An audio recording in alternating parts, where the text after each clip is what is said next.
key things as you prepare for applying for university, and I really sincerely hope that all of you will, is to plan and to ask questions. Those are the really, really important things. Don't leave things to last minute.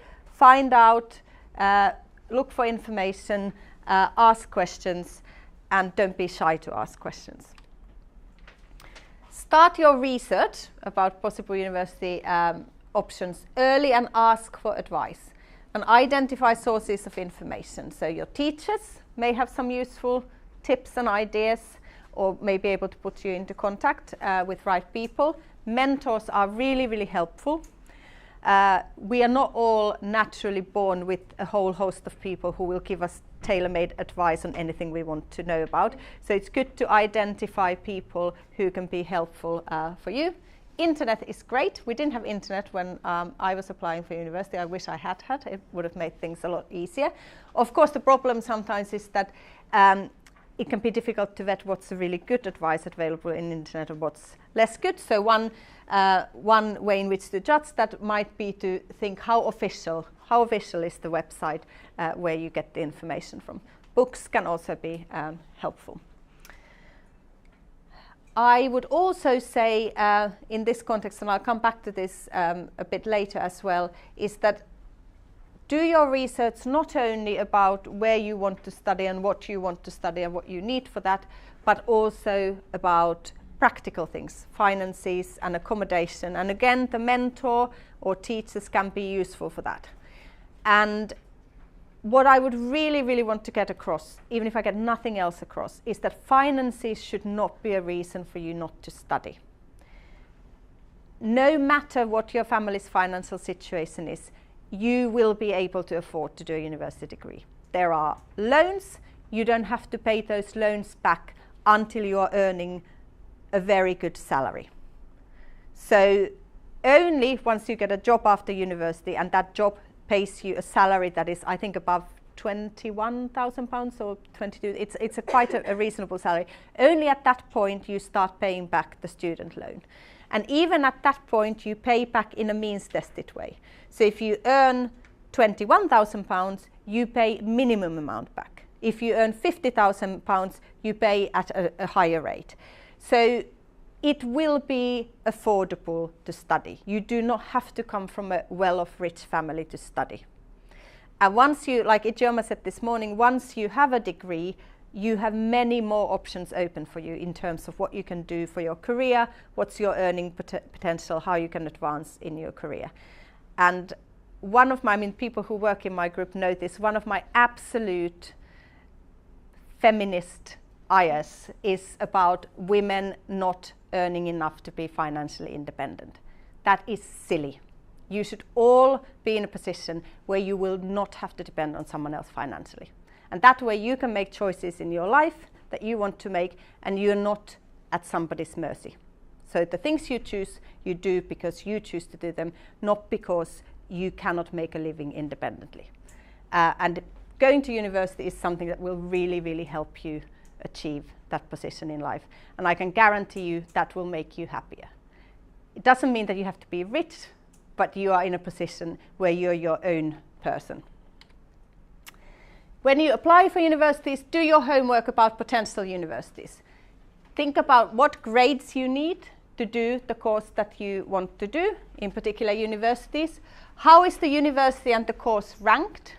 So you may have a university that is very highly ranked, but the course you're interested in may not be particularly well ranked in that university. So it's important not to just focus on a university, but look at how that particular course is ranked. And there are a number of league tables. Times Higher Educational Supplement is one of the perhaps the better ones. You also need to look at whether the course corresponds to your needs. So some courses, for instance, offer an option to do a year's placement in industry or in some sort of practice. That might be really helpful for some people in terms of getting contacts for future employment, for instance. Might not be of interest to other people. So just look a little bit about the course content. Is that something that really appeals to you? Is it interesting to you? Does it offer you the kinds of opportunities that you're interested in? And think about the practical arrangements and how they work out in terms of accommodation, for instance. So some of you, and this is not just about affordability, it's about your preferences as well.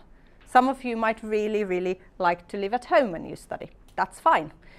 If that is the case, then you want a university that is within a commuting distance of your home.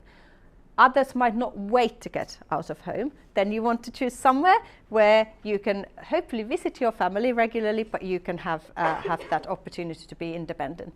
So those are all important things. And then when you consider this, particularly if you consider living outside the home, find out about how much accommodation does the university offer. Do they, for instance, offer accommodation for all first-year students? How expensive is that accommodation?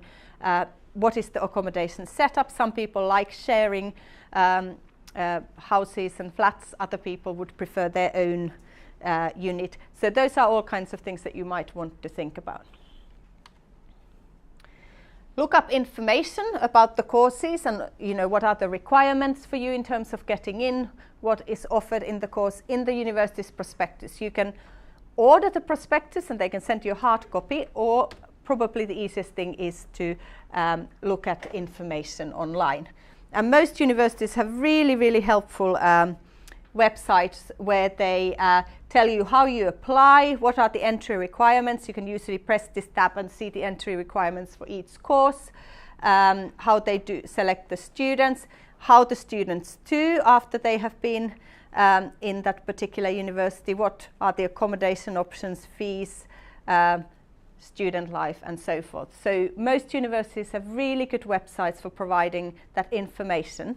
Once you go and find out, and you might narrow down a set of courses that you're interested in, if you have a mentor, you can go to the mentor and say, here are the things I've been thinking about. Do these seem like a good idea? What would your advice be?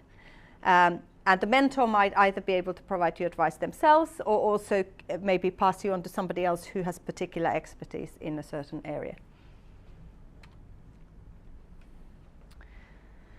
So what is the best university for you really depends on a combination of factors. Obviously, there's a limiting factor, which is what grades you achieve.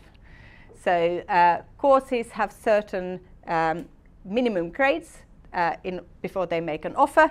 So if you're interested in a course, you have to try and achieve the minimum grades for the course. If you don't, you can go through clearance, but it's a more uncertain route. You want to look at how the university course is ranked, as I said before, and also whether it prepares you for the next Korean study, and the practical needs. And you kind of do almost like sort of these Venn diagrams and see which universities have the right sort of combination. So it's for the grades that you're likely to achieve, what are the best places that you can study in that are also in the locality that you want and best prepare you for the next step. So you have to weigh this number of different factors as you consider the career. There are obviously going to be few of you probably who will get straight A stars and they just take their pick of Oxford or Cambridge. But it won't be all of you. And even few of those who get all A stars might decide, I don't actually like Oxford and Cambridge, so I'll go somewhere else. But those are the people who really have the pick of the crop.